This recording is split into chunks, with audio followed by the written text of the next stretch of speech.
Good morning. I see we already have a couple folks on, which is good because we had some tech issues this morning.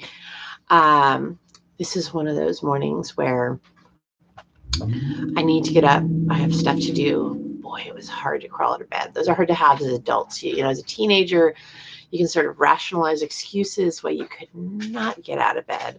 Um, I was looking for some this morning. It's been a long couple weeks. Um, so the tech issues that I had were actually, and I apologize, the dog is trying to join our morning session. He's discovered that when I'm here, I'm captive. Um, so the tech issues where I have different setups. So when you and I talk, um, I am I usually sit on my sofa. It's a little bit more casual. When I have trials, I do that at my desk. I use a background. And when I do podcasts, I have a different setup. I've got headphones and a good microphone so that they can pick up really good audio. Um, Yesterday, I was in one of the days of a multi-day trial, and there were some audio connection issues. So I had to do the podcast setup for my audio, although it's a little difficult with the video then. And it's very entangled and it's got lots of cords. So I came down this morning and it took a little while to get that out. I'm just going to talk a little bit as folks are coming in. And actually, let me really quickly make sure that it's clear on Twitter that it's live. So you're going to see me look down for a second. I apologize. I just want to be, and I don't have anybody in the mornings to help me run this. Nor would I want somebody to help me run this while I'm in my PJs. There we go. Just putting that it's live on Twitter. The dog is very interested in this morning. You can come sit up with us if you want. Let's sit up. Come on. It's okay, buddy. So this is a dog you hear stories about on Twitter sometimes. Yes, he's a leaner. Definitely a leaner. So I was thinking about what to start with this morning. The way that we do this format is I usually start with a story or talk about something that's going on in the news. As people come in, you can feel free to drop questions, comments, concerns in the chat, and I will answer those. So I am in the middle of a 3-day family law trial. Family law trials are different than other kinds of trials. So, if you have a murder trial, you're on a journey. And along the way, you're looking for technical errors. Along the way, you're looking for a bunch of things. There may be distractions in trials sometimes too, but you're looking for alibis. You're looking for reasons that behavior was okay. You're looking for mitigating circumstances. And it's like this journey you take looking for reasons why your client is the one who shouldn't have consequences. And sometimes you have a genuinely innocent client. Sometimes you have somebody who has a lot of mitigating factors. Sometimes you have somebody that just deserves a fair trial. Family law is not like that. So those trials, they can be a day or they can be weeks. And they can be strenuous, but they're a different kind of strenuous. Business litigation is all very technical for the most part. A lot of it's very dry. You're not necessarily, it's not necessarily an emotionally charged adventure, although sometimes we do have some fairly theatrical business trials that you'll see, but they're usually theatrical more because of the personalities involved than theatrical because of the issues at play.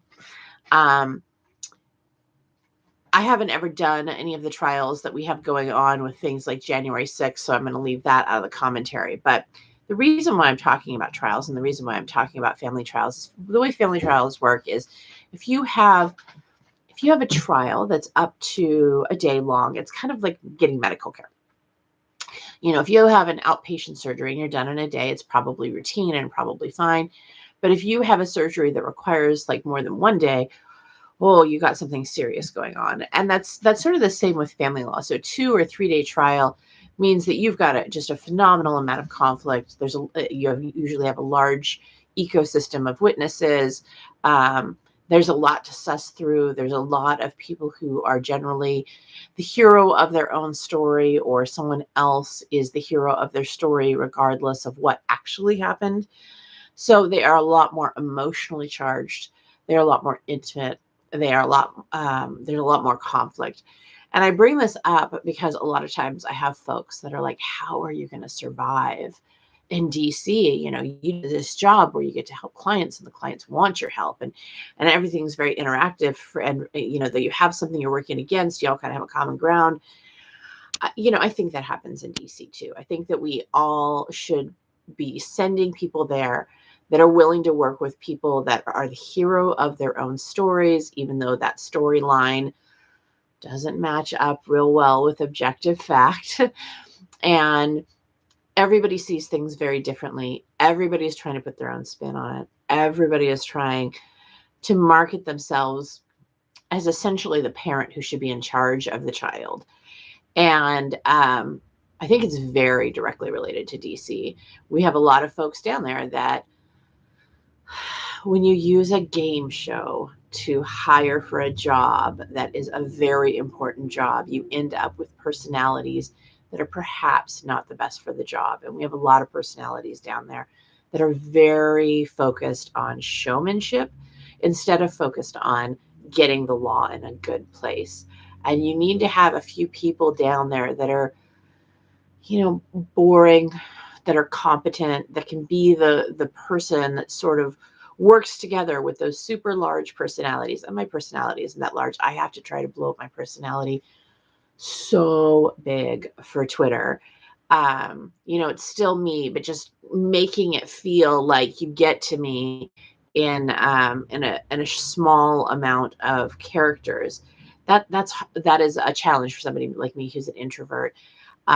Same thing with even these. I've had people comment, they're like, you don't look very polished on your Saturday things. I'm like, that's how I look on a Saturday.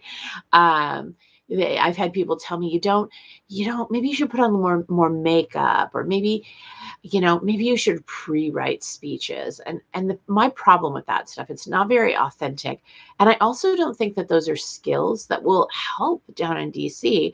I think when you're down in DC and you're working with a lot of those outsized personalities that are people that are definitely the hero of their own stories, I think the best way to get things done is to be kind of like a mom in the background saying, well, you know, here's all the ways you can work with your very large size personality friends, and you can present yourself as a hero. And I just happen to be getting my goals accomplished too. And when I say my goals, I mean our goals. I mean going through and fixing our law that is just so mucked up. If I can be helping those folks with the oversized personalities figure out how they can be the hero of their own story, while taking the law and moving it where we need it to go, making sure that the social services networks are taken care of, making sure that we don't have people with disabilities, veterans, homeless, you know, missing things that they need. And they can spin that into the narrative of how they're really the good guy. I think that's a piece that's really been missing in DC. We don't have a lot of people that are connective down there.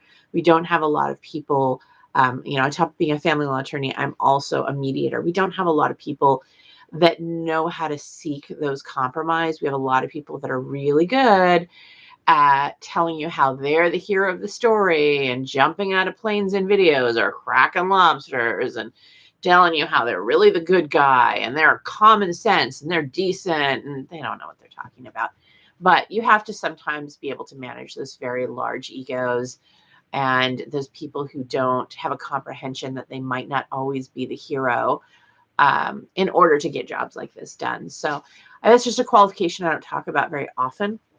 And I thought it might be something we could start with this morning. Some folks have jumped in. If you have any questions, comments, concerns, drop them in the chat. I'm happy to answer them. Saturday mornings are less structured, and you're going to notice a little bit more of a departure as we get closer to the election over the, sorry, my dog is sneaking treats from our treat bowl that he's not supposed to be touching, and he doesn't realize that I'm watching. So if you see me mom eyeing the dog, that's because he was sneaking it was to his credit, a partially open, because it looks like one of the kids, we have a bowl of healthy snacks on the coffee table, and some of them are wrapped and some of them are like oranges, which are naturally wrapped. And he had snuck a part of a granola bar that a child had left partially opened in the bowl. Yeah, these are very informal. The Tuesday night ones, we're going to have more politically topical. These I usually get up and kind of talk about what I've been thinking about the week, and we have a dialogue with each other. These tend to be shorter, and that's fine. I usually try and make it so I have all the time in the world available for whoever comes on. This morning I didn't expect all that many people, because it's a beautiful morning in Maine. I wouldn't want to be in front of a computer unless I was running for office. But I tried to pick times that might be easy for people who have busy schedules. Saturday morning before you head out for your day, Tuesday after work. Recognizing that weekdays can be really hard, especially if you're a parent, to do anything besides go to work and come home and get your stuff together. So these are also available for replay online. I'm sort of killing time at this point in time. If you have any questions that you want to add, I will probably be talking about more politically charged stuff on Tuesday. I haven't been able to pay attention as much to the news the last couple of days because I've been in that trial, and I'm sure you're shocked that when somebody is in a trial, they are not on the internet. If you look, I might, though we have periodic breaks, and sometimes I'll check emails or something, or put something posted, or schedule something in advance. You can usually tell when I have a trial day because I am just noticeably absent from social media in any sort of interactive way. On a day where I don't have trial, I'll usually set aside, blocks of 15, 20 minutes here or there as my breaks where I'm able to interact with folks.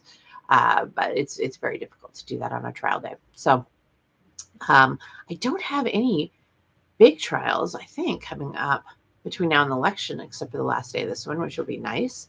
It'll be nice to be able to focus a little bit better through this home stretch. If you are wanting to volunteer, I have folks writing postcards right now.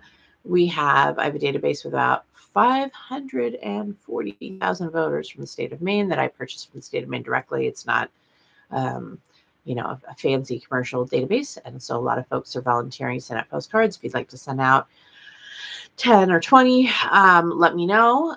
You can find me on my direct messages are open. My email is available. You can send me a message to the website as well. The way volunteers are doing it is you give the postcard, the stamps, time to write it, and I provide you with, I'm pre-caffeine today. I provide you with names, addresses, and a script, and you send those out. It's nice as a voter to get something handwritten. It's not glossy and slick and professionally published, which costs a lot of money. This is just one voter to another voter. Hey, look up this candidate, please and thank you. We also have other opportunities around. So, if you're somebody who likes to reach out via text, if you're somebody who likes to do Maine raising, there's a whole bunch of different ways that you can participate at your comfort level and budget. A lot of them are $0. A couple more people have jumped on, so I'm going to talk for another moment or so. If there's any questions you want me to answer this morning, I'm happy to do so. Please drop them in the chat. Saturday mornings are the ones where I'm less likely to get questions. I think we're all waking up. I know that I woke up not as far before this as I try to most of the time. I usually don't need an alarm clock on Saturdays, and I probably would have benefited from one today. Otherwise, I will see you on Tuesday. I am going to be at the Cheese Festival on Sunday. I have some other events and activities that I'm going to, but that's a ticketed event. So if you haven't bought your tickets, they're available online. The morning session is already sold out. And otherwise, I will see you around. Let me know if you have questions, comments, concerns. You can send me messages. You can email. You can message through the website. And I will see you again on Tuesday. And hopefully by next week, we'll have some clarity on which debates there are. I will be in. I RSVP'd to all 4 the other gentleman each RSVP'd to 3, but not the same 3. So it looks like Jared Golden maybe accidentally got himself into a one-on-one with me. We'll see if Bruce Poliquin follows through as well. And hopefully we'll have more clarity on that. So I will talk with you all soon. Have a really wonderful Saturday.